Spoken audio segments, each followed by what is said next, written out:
Alam mo ba yung feeling na parang kahit anong gawin mo, parang kulang pa rin? Yung paggising mo araw-araw, alam mong may dalang bigat sa dibdib mo. Hindi mo alam kung saan nanggagaling, pero nandyan. Lagi. Parang may bahagi ng isip mo na hindi mapakali. May takot, may alalahanin, may tanong na walang sagot. At minsan, ang tanging ginagawa mo na lang ay magpanggap na okay ka, kahit sa loob mo, alam mong hindi. Yan ang totoo para sa karamihan sa atin. Yung pakiramdam na kahit sinusubukan mong maging matatag, may mga sandali na parang nawawala yung kalma mo, yung lakas mo, yung sense of direction mo, parang may kulang, parang may mali. At ang nakakalungkot, hindi mo alam kung paano buuin yung sarili mo ulit. Kaya ang nangyayari, sumusuko ka na lang.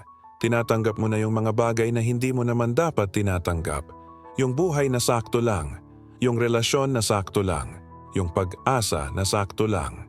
Kasi ano pa ba ang magagawa mo, di ba? Pero ano ba talaga yung nawawala? Bakit parang ang hirap makakuha ng tunay na peace of mind? Bakit parang ang hirap manatiling kalmado sa gitna ng lahat ng gulo, problema at presyon? At bakit parang yung pagpapala na hinihintay mo parang laging malayo? Laging bukas, laging next time, laging sana. Pero hindi ngayon, hindi sa'yo. Alam mo ba kung bakit? Kasi ang tanging foundation na ginagamit mo ay yung sarili mong lakas, yung sarili mong control, yung sarili mong pag-iisip. At alam nating lahat may hangganan yon, may kapag-uran yon, may punto kung saan hindi ka nakakayanin. Kaya nandito ka ngayon.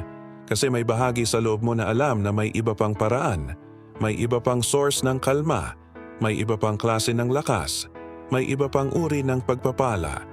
At hindi yun nanggagaling sa pera, hindi yun nanggagaling sa achievements mo, hindi yun nanggagaling sa validation ng iba. Nanggagaling yun sa lugar na matagal mo nang hindi binibisita. Sa lugar na takot kang puntahan kasi baka dun mo makita yung totoo. Yung totoo tungkol sa takot mo, sa duda mo, sa kawalan mo ng tiwala.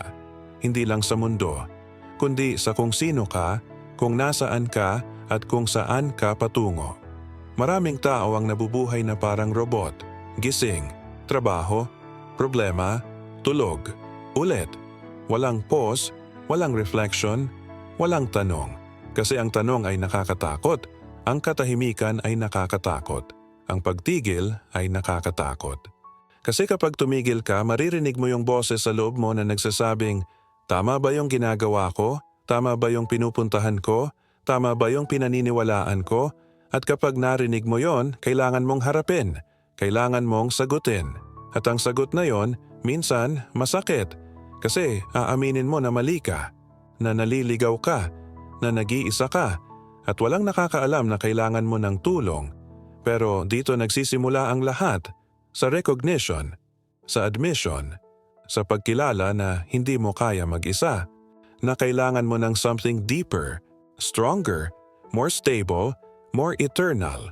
Kailangan mo ng pananampalataya, hindi yung pananampalataya na pangpalabas lang, yung tipong kapag may okasyon lang, may dasal. Kapag may kailangan lang, may alaala. Hindi yon. Kailangan mo ng pananampalataya na tuloy-tuloy, na hindi umaasa sa mood mo, hindi umaasa sa sitwasyon mo, hindi umaasa sa pakiramdam mo, kundi yung pananampalataya na nandyan, araw-araw, oras-oras, segundo-segundo. Yung tipong kahit wala kang marinig, nagtitiwala ka. Kahit wala kang makita, naniniwala ka. Kahit wala kang maramdaman, nananatili ka. Yan ang susi. Yan ang sentelhan ng pag-asa na matagal mo nang hinahanap. Hindi yung tipong instant change. Hindi yung tipong biglang okay na lahat. Kundi yung unti-unting pagbabago ng perspective mo, ng kalooban mo, ng puso mo. Kasi ang totoo, hindi mo makokontrol yung nangyayari sa labas. Hindi mo mapipigilan yung problema. Hindi mo maiiwasan yung sakit, pero may control ka sa kung paano ka tumitingin, sa kung paano ka tumutugon, sa kung paano ka nananatili. At yun ang magiging simula ng kalma mo. Yung kalma na hindi umaasa sa kapaligiran mo, kundi sa loob mo. Sa pagkilala mo na may mas mataas na nagbabantay, na may mas mataas na nag-aalaga, na may mas mataas na nag-aabang. At alam mo ba kung ano ang pinaka-powerful na weapon mo sa mundong ito? Hindi yung sipag mo, hindi yung talino mo, hindi yung connection mo. Ang pinaka-powerful na weapon mo ay ang panalangin mo. Yung panalangin na hindi hinihingi lang yung gusto mo. Yung panalangin na hindi nagdemand ng resulta, kundi yung panalangin na sumusuko, na tumatanggap, na umaasa na kahit hindi mo naiintindihan, may plano. Kahit hindi mo nakikita, may direksyon. Kahit hindi mo nararamdaman, may presence. At yung presence na yon, yun ang magbibigay sa'yo ng kalma, ng lakas, ng pagpapala. Hindi dahil deserve mo, kundi dahil loved ka. Kasi chosen ka. Kasi may purpose ka. Kaya kung nandito ka ngayon at nakakaramdam ka ng walang-wala, tandaan mo ito. Yung pakiramdam na yan, hindi katapusan. Yun ang simula. Simula ng pagkilala mo na kailangan mo ng tulong. Simula ng pagtanggap mo na may kulang. Simula ng pagtitiwala mo na may ibang paraan. At sa mga susunod na minuto, ipapakita ko sa iyo kung paano yung panalangin para sa tuloy-tuloy na kalma, lakas at pagpapala ay hindi simpleng ritual, kundi isang lifestyle, isang mindset, isang postura ng puso na magbabago ng buong buhay mo, hindi dahil sa magic, kundi dahil sa surrender, dahil sa alignment, dahil sa loob mo, sa wakas, may peace. At yung peace na yon, walang makakaagaw. Kung nakaramdam ka ng kahit kaunting kurot sa puso habang nanonood nito, ibig sabihin, para sa iyo ang mensaheng ito. Kaya isubscribe mo na ang channel na ito at i-click mo yung notification bell. Kasi ang mga susunod na sandali, magbabago ang perspective mo, hindi lang sa problema mo, kundi sa Diyos mo, sa sarili mo, at sa bukas mo. Alam mo, maraming tao ang nagpapanalangin, araw-araw, umaga, gabi, bago kumain, bago matulog. Pero bakit parang hindi naririnig? Bakit parang walang nangyayari? Bakit parang patuloy pa rin yung problema? Patuloy pa rin yung takot? Patuloy pa rin yung bigat? Kasi ang totoo, hindi lang basta panalangin ang kailangan mo. Kailangan mo ng tamang uri ng panalangin. Yung panalangin na hindi lang basta hinging-hinging. Yung panalangin na hindi lang basta listahan ng gusto mo. Kundi yung panalangin na nanggagaling sa malalim na pagkilala kung sino ka sa harap ng Diyos at kung ano yung tunay na kailangan mo. Kasi tingnan mo, karamihan sa atin, ang panalangin natin ay transactional, parang negotiation, parang business deal. Lord, bigyan mo ako nito, gagawin ko yung ganito. Lord, tulungan mo ako dito, magsisimba ako ng regular. Lord, alisin mo yung problema ko, magbabago na ako. Parang ang tingin natin sa Diyos ay parang vending machine. Ilagay mo yung tamang coins, lalabas yung gusto mo. Pero hindi ganun yon. Hindi ganun ang pananampalataya. Hindi ganun ang relasyon. Kasi yung tunay na panalangin, hindi nagsisimula sa request, nagsisimula sa recognition. Recognition na siya ang Diyos at ikaw ay tao. Recognition na siya ang may control at ikaw ay sumusunod. Recognition na siya ang may plan at ikaw ay tumatanggap. At dito nagsisimula ang pagbabago. Hindi sa pagbabago ng sitwasyon mo, kundi sa pagbabago ng loob mo. Kasi ang totoo, ang kalma ay hindi estado ng kapaligiran. Ang kalma ay estado ng puso. Pwedeng magulo ang mundo mo, pero mayroon kang peace. Pwedeng maraming problema, pero mayroon kang stability. Pwedeng uncertain ang bukas pero meron kang confidence. Hindi dahil alam mo na ang mangyayari, kundi dahil alam mo kung sino ang hawak ng bukas. At yung trust na yon, yun ang foundation ng lahat. Yun ang susi. Yun ang chave na matagal mo nang hinahanap. Kaya ang panalangin para sa tuloy-tuloy na kalma, lakas at pagpapala ay hindi simpleng words lang. Hindi lang basta memorized prayer, kundi yung postura ng kalooban mo, yung attitude ng puso mo, yung mindset na kahit ano pang dumating, kahit ano pang mangyari, may anchor ka, may foundation ka, may assurance ka. At yung assurance na yon, nanggagaling sa pananampalataya mo na ang Diyos ay mabuti, na ang Diyos ay tapat, na ang Diyos ay present. Hindi lang kapag okay ka, kundi lalo na kapag hindi ka okay. Hindi lang kapag nanalo ka, kundi lalo na kapag talo ka. Hindi lang kapag masaya ka, kundi lalo na kapag nasasaktan ka. Tingnan mo yung mga tao na talagang may kalma, hindi yung kunwari lang. Yung totoo, yung kahit anong mangyari, parang compose pa rin, parang may peace pa rin, hindi dahil wala silang problema, kundi dahil may mas malalim na foundation sila. May mas matibay na core sila, may mas secure na identity sila. At yung security na yon, hindi galing sa achievements nila, hindi galing sa bank account nila, hindi galing sa validation ng tao. Galing yun sa loob, sa conviction na may purpose sila, na may protection sila, na may presence ng Diyos sa buhay nila. At yung presence na yon, yun ang gumagawa ng lahat ng pagkakaiba. Kasi alam mo ba yung difference ng tao na may pananampalataya versus yung wala? Hindi yung may pananampalataya ay walang takot. Mayroon. Hindi yung may pananampalataya ay walang duda. Mayroon din, pero ang pagkakaiba, kahit may takot, umuusad pa rin. Kahit may duda, nagtitiwala pa rin. Kahit may lungkot, umaasa pa rin. Kasi alam nila na ang emotions ay temporary. Ang circumstances ay changeable. Pero ang Diyos ay constant. Ang Diyos ay eternal. Ang Diyos ay faithful. At yung faithfulness na yon, yun ang nagbibigay ng lakas na hindi mo maiintindihan. Yung lakas na hindi galing sa muscles mo, kundi galing sa spirit mo, sa loob mo, sa connection mo sa mas mataas. At ang panalangin, yan ang bridge. Yan ang connection point. Yan ang moment kung saan ang limitado mong strength ay nagiging unlimited dahil sa partnership mo sa Diyos. Kasi hindi ka nag-iisa. Hindi ka kailangang mag-isa. Hindi ka kailangang mag-struggle mag-isa. May kasama ka. May kaagapay ka. May tagapagtanggol ka. At ang tanging kailangan mo lang gawin ay magsalita. Magbukas ng bibig. Magbukas ng puso. At magsabi ng totoo. Magsabi ng takot mo. Magsabi ng kawalan mo. Magsabi ng pagod mo. Hindi dahil hindi alam ng Diyos, kundi dahil yung pagbubukas mo ng bibig, yun ang pagbubukas mo ng puso. At sa pagbubukas na yon, doon pumapasok ang grace. Doon pumapasok ang kalma. Doon pumapasok ang pagpapala. Pero may isang bahagi dito na kailangan mong marinig. Ang panalangin para sa tuloy-tuloy na kalma ay hindi one-time event. Hindi yung nag-pray ka ngayong araw, tapos bukas okay na lahat. Hindi ganon. Yung tuloy-tuloy na kalma ay nangangailangan ng tuloy-tuloy na panalangin. Daily, consistent, committed. Kasi ang totoo, araw-araw may bagong kalaban. Araw-araw may bagong problema. Araw-araw may bagong takot. Kaya araw-araw din kailangan mong bumalik sa source mo, sa foundation mo, sa anchor mo. Hindi dahil mahina ka, kundi dahil wise ka. Dahil alam mo na ang strength mo ay may limit. Pero ang strength ng Diyos walang hangganan. Kaya ang gratitude, ang pasasalamat, yan ang isa sa pinaka-powerful na postura ng puso. Kasi kapag nagpapasalamat ka, ang focus mo ay lumilipat.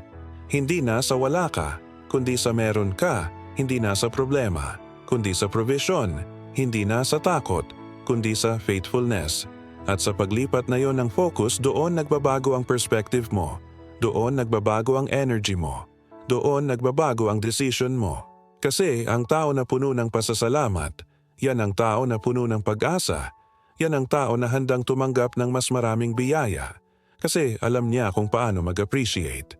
Alam niya kung paano mag-honor. Alam niya kung paano mag-steward ng blessings na dumadating. At dito mo makikita ang abundance, hindi sa dami ng pera mo, kundi sa estado ng puso mo. Yung puso na contented pero hindi complacent.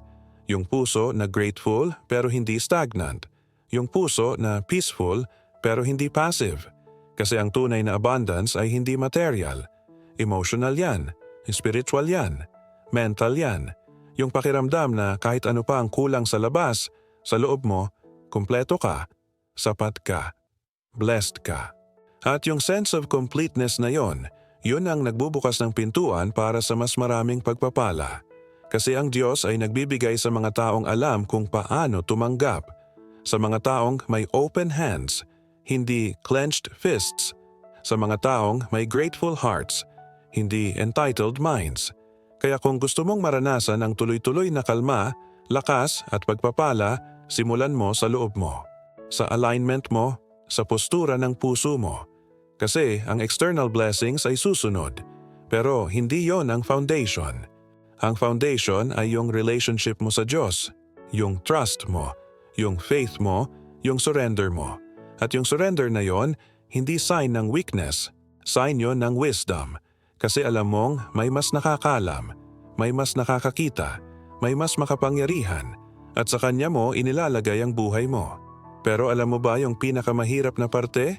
Hindi yung pag-unawa, hindi yung pagkilala, kundi yung pag-practice, yung consistency, yung daily commitment na kahit pagod ka, kahit walang gana, kahit parang walang nangyayari, patuloy ka pa rin kasi yun ang totoo sa buhay. Madali ang maniwala kapag okay ang lahat, madali ang magpasalamat kapag marami kang natatanggap, madali ang magtiwala kapag nakikita mo yung result. Pero ano yung gagawin mo kapag wala? Kapag tahimik? Kapag parang nakalimutan ka? Diyan mo makikita kung gaano katotoo ang faith mo. Diyan mo makikita kung gaano kalalim ang foundation mo. Diyan mo makikita kung totoong may pananampalataya ka or emotional lang yung nararamdaman mo. Kasi maraming tao nung una motivated, nung una inspired, nung una puno ng sigla. Pero pagdating ng ilang linggo, ilang buwan, pagdating ng challenges, pagdating ng rejection, pagdating ng disappointment, doon na nagsisimula ang pagdududa. Bakit ganito pa rin? Bakit wala pa ring pagbabago? Bakit parang hindi ko nararamdaman yung presence ng Diyos? At dito nagsisimula ang resistance. Yung boses sa loob mo na nagsasabing baka hindi effective, baka hindi para sa'yo, baka hindi totoo. At kapag nakinig ka sa boses na yan, doon ka titigil, doon ka susuko, doon ka babalik sa dati mong gawi, sa dati mong mindset, sa dati mong takot. Pero tandaan mo ito, ang resistance ay normal, ang duda ay normal, ang pagod ay normal, pero hindi yun ang signal na mali ka, yun ang signal na tama ka. Kasi ang lahat ng worthwhile na bagay sa buhay, may resistance, may opposition, may struggle. Kasi yung mga bagay na madaling makuha, yun din ang madaling mawala. Pero yung mga bagay na pinaghirapan mo, yung mga bagay na pinagtiyagaan mo, yung mga bagay na pinagdaanan mo ng dark seasons, yun ang tumatagal. Yun ang matibay. Yun ang hindi mabubura kahit ano pang mangyari. Kaya ang tanong, paano mo malalampasan ang resistance na yan? Paano mo mananatiling consistent kahit wala kang nakikitang result? Paano mo mapapanatili ang kalma mo kahit chaotic ang paligid mo? Simple lang. Pero hindi madali. Create a daily rhythm. Create a daily practice. Create a daily anchor na kahit ano pang mangyari, babalikan mo. Hindi dahil may magic yung practice, kundi dahil yung practice ay nagiging reminder. Reminder na may priority ka, na may foundation ka, na may anchor ka. At yung anchor na yan, yun ang pipigil sa'yo na lumutang-lutang lang. Yun ang pipigil sa'yo na madala lang ng emosyon. Yun ang pipigil sa'yo na sumuko. Simulan mo sa umaga, bago mo patingnan yung phone mo. Bago mo paisipin yung gagawin mo. Bago mo papasukin yung mundo. Mag-pause ka, mag-breathe ka, at magsalita ka. Hindi kailangan ng eloquent words. Hindi kailangan ng perfect grammar. Kailangan lang ng sincere heart. Sabihin mo, Lord, nandito na naman ako. Hindi ko alam kung ano yung mangyayari ngayong araw. Hindi ko alam kung ano yung haharapin ko. Pero alam ko na kasama kita. Alam ko na hindi ako nag-iisa. Kaya hinihiling ko, bigyan mo ako ng kalma. Bigyan mo ako ng lakas. Bigyan mo ako ng wisdom na makapag-decide ng tama. Makapag-respond ng maayos. Makapag-love ng totoo. Yan lang, simple, pero powerful. Kasi yung simpleng moment na yan, yun ang nagsiset ng tone ng buong araw mo. Yun ang nagre-remind sa'yo na hindi ka nag-iisa. Na may kasama ka. Na may protection ka. At sa buong araw, kahit ano pang mangyari, may reference point ka. May babalikan ka. May sisigawan ka kapag nahihirapan ka. May pasasalamatan ka kapag may nangyaring maganda. At yung connection na yan, yun ang gumagawa ng difference. Hindi yung circumstance mo, kundi yung postura mo sa gitna ng circumstance. At sa gabi, bago ka matulog, gawin mo ulit. Pero iba na yung approach. Sa umaga, humihingi ka. Sa gabi, nagpapasalamat ka. Kasi kahit gaano pa ka-tough yung araw, may bagay na nangyari na deserve ng gratitude. May bagay na nangyari na deserve ng recognition. Kahit small lang, kahit hindi mo expected. Kasi ang pasasalamat, yan ang nag-o-open ng puso mo para sa mas maraming blessings. Yan ang nag-train sa perspective mo na makita yung meron instead of yung wala. Yan ang nag-develop ng mindset mo na abundance instead of scarcity. Pero may isa pang importante, yung accountability. yung transparency, yung honesty. Kasi maraming tao, ang panalangin nila ay puro good things lang, puro positive lang, puro gratitude lang. Pero hindi nila sinasabi yung totoo, yung galit nila, yung disappointment nila, yung confusion nila. Kasi takot silang ma-judge, takot silang hindi tanggapin, takot silang masabi na mali sila. Pero alam mo ba, ang Diyos ay hindi takot sa emotions mo. Ang Diyos ay hindi takot sa tanong mo. Ang Diyos ay hindi takot sa duda mo. Kasi alam niya yon. Nakikita niya yon, naririnig niya yon. Ang gusto lang niya, sabihin mo, ilabas mo, ibahagi mo. Kasi sa transparency na yon, dun ka nakakakuha ng healing, dun ka nakakakuha ng clarity, dun ka nakakakuha ng peace. Kaya huwag kang mag-pretend, huwag kang mag-plastic, huwag kang magkunwari na okay ka kung hindi ka okay. Sabihin mo, Lord, hindi ko maintindihan, hindi ko gets. Bakit ganito? Bakit ganyan? At alam mo ba, okay lang yon. Kasi ang pananampalataya ay hindi absence ng doubt. Ang pananampalataya ay choosing to trust despite the doubt. Yan ang difference. Hindi ka perfect, hindi ka robot. Tao ka, may feelings ka, may questions ka, pero sa kabila ng lahat ng yon, pumipili ka pa ring magtiwala. Pumipili ka pa ring maniwala. Pumipili ka pa ring manatili. At habang tumatagal, makikita mo yung transformation. Hindi overnight, hindi instant, kundi gradual, unti-unti. Yung mga bagay na dating nag-trigger sa'yo, hindi na masyado.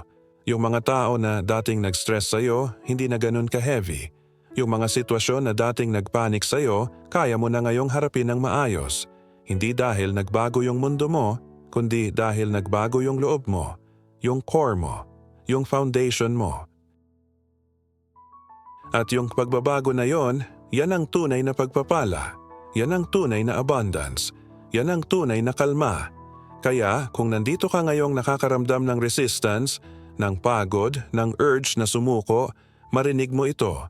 You are closer than you think. Ang resistance na nararamdaman mo ngayon, yan ang sign na may something significant na nangyayari, na may transformation na gumagana, na may breakthrough na papalapit. Kaya huwag kang bibitaw. Huwag kang titigil, huwag kang susuko. Kasi ang mga tao na nag-quit right before the breakthrough, yan ang pinakamasakit. Yan ang pinaka-regret. Kaya manatili ka, continue ka, trust ka. Kasi ang Diyos ay gumagawa. Kahit hindi mo nakikita, kahit hindi mo nararamdaman, gumagawa siya. At sa journey na yan, tandaan mo, hindi ka nag-iisa. May community ka, may pamilya ka, may mga taong naniniwala sa iyo, at higit sa lahat may Diyos ka na hindi ka kailanman iiwan, hindi ka kailanman pababayaan, hindi ka kailanman kalilimutan. Kasi ikaw ay loved, ikaw ay chosen, ikaw ay may purpose. At yung purpose na yan hindi pa tapos. Ang journey mo hindi pa tapos. Ang story mo hindi pa tapos. Kaya ipagpatuloy mo. At ngayon, isipin mo. Isipin mo yung version mo 6 months from now, 1 year from now. Yung version na nag-commit sa daily practice na yan. Yung version na hindi sumuko kahit mahirap. Yung version na pumili ng faith over fear. Ano yung nakikita mo? Hindi ba iba na? Hindi ba may peace na sa mukha? Hindi ba may confidence na sa kilos? Hindi ba may clarity na sa decisions? Yan ang transformation na sinasabi ko. Hindi yung biglang yaman. Hindi yung instant success. Kundi yung inner shift na nagbabago ng lahat. Yung shift from anxiety to peace, from doubt to trust, from scarcity to abundance. At yung shift na yan, walang makakaagaw sa'yo. Kasi alam mo ba yung pinakamagandang part ng journey na to? Hindi lang ikaw ang nabe-benefit, pati yung mga taong mahal mo, yung pamilya mo, yung mga anak mo, yung asawa mo, yung mga kaibigan mo.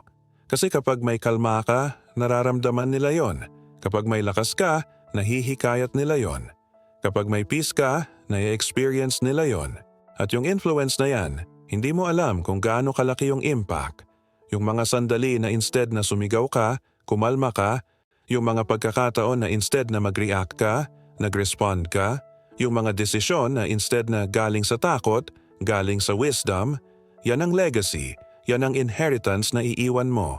Hindi pera, kundi character, hindi achievements, kundi faith, hindi material things, kundi spiritual foundation.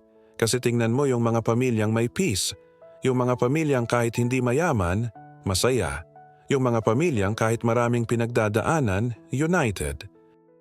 Ano yung secret nila? Hindi dahil wala silang problema, kundi dahil may anchor sila, may foundation sila, may shared faith sila, at yung faith na yan, yun ang bumubuklod sa kanila. Yun ang nag-guide sa kanila, yun ang nag-sustain sa kanila. Kahit ano pang mangyari sa labas, sa loob ng bahay nila, may sanctuary, may safe space, may lugar kung saan pwedeng magpahinga, pwedeng mag-reset, pwedeng mag-recharge, at yung lugar na yan hindi gawa ng tao, gawa ng presence ng Diyos. Kaya kung concerned ka sa future ng pamilya mo, simulan mo sa sarili mo. Kasi ang pinaka-powerful na gift na maibibigay mo sa kanila, hindi material. Spiritual yan, emotional yan, yung gift ng presence mo, ng patience mo, ng love mo na unconditional, ng support mo na unwavering, ng faith mo na unshakable. At yung mga bagay na yan, hindi mo mabibili, hindi mo makukuha sa promotion, hindi mo makakain sa success.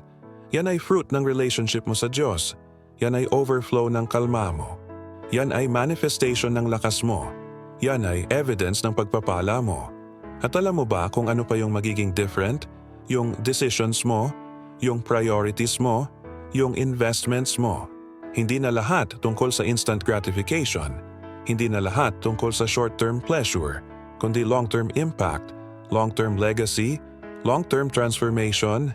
Kasi kapag may kalma ka, hindi ka nagmamadali, hindi ka nagpanic, hindi ka gumagawa ng reckless decisions, kundi calculated, prayerful, intentional, at yung intentionality na yan, yun ang gumagawa ng sustainable results.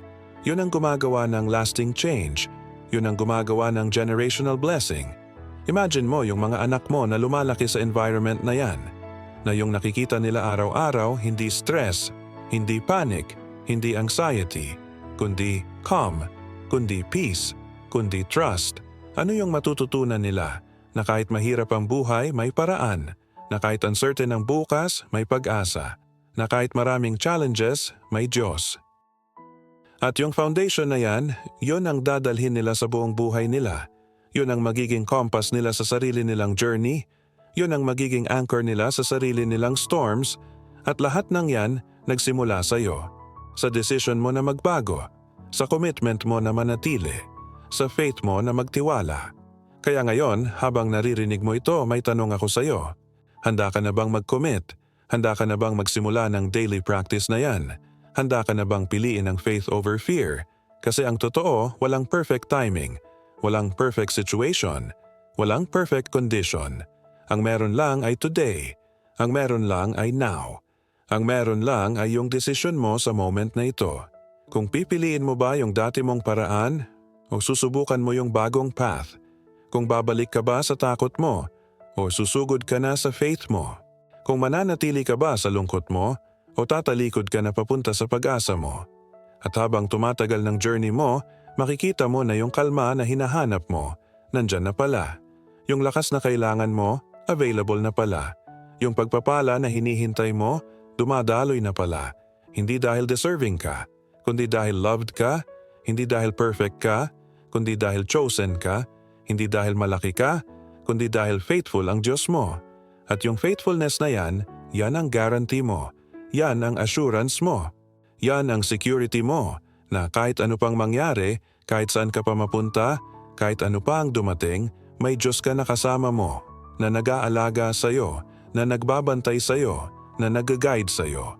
At sa journey na yan, huwag mong kalimutan ang power ng community, ng connection, ng shared faith. Kasi hindi ka dapat mag-journey mag-isa. Kailangan mo ng mga taong makakaintindi, ng mga taong maka-encourage, ng mga taong maka-pray kasama mo. Kaya kung wala ka pa niyan, hanap ka, mag-present ka, mag-engage ka.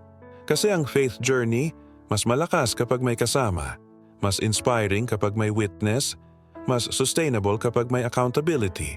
At yung support system na yan parte ng pagpapala na ibibigay ng Diyos sa'yo. Kaya sa lahat ng ito, tandaan mo. Ang panalangin para sa tuloy-tuloy na kalma, lakas at pagpapala ay hindi instant formula, hindi magic words, kundi lifestyle, kundi commitment, kundi postura ng puso, na araw-araw, oras-oras, segundo-segundo, bumabalik ka sa source mo. Bumabalik ka sa foundation mo. Bumabalik ka sa Diyos mo. At sa paulit-ulit na pagbabalik na yan, doon ka nagiging matibay. Doon ka nagiging stable. Doon ka nagiging rooted. At yung roots na yan, yan ang magsusustain sa'yo sa lahat ng seasons ng buhay mo. Sa lahat ng challenges. Sa lahat ng transitions. Sa lahat ng uncertainties. At sa huli, makikita mo na ang true abundance ay hindi material. Relational yan. Spiritual yan. Emotional yan. Yung pakiramdam na kahit ano pa ang wala sa'yo, sa loob mo, kompleto ka, sapat ka, blessed ka. At yung sense of completeness na yan, walang material possession ang makakapantay.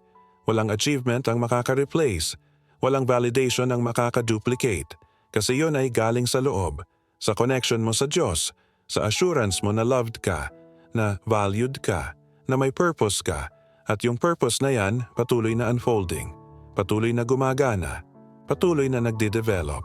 Kaya kung nandito ka ngayong moment, alam kong hindi accident yan. Alam kong may reason bakit nandito ka, bakit nakinig ka, bakit natapos mo hanggang dulo. Kasi ang Diyos ay may message para sa'yo, may reminder para sa'yo, may assurance para sa'yo na hindi ka nag-iisa, na hindi ka nakalimutan, na hindi ka pinabayaan. Kaya ngayon, gawin mo yung desisyon. Mag-commit ka. Magsimula ka. Magtiwala ka.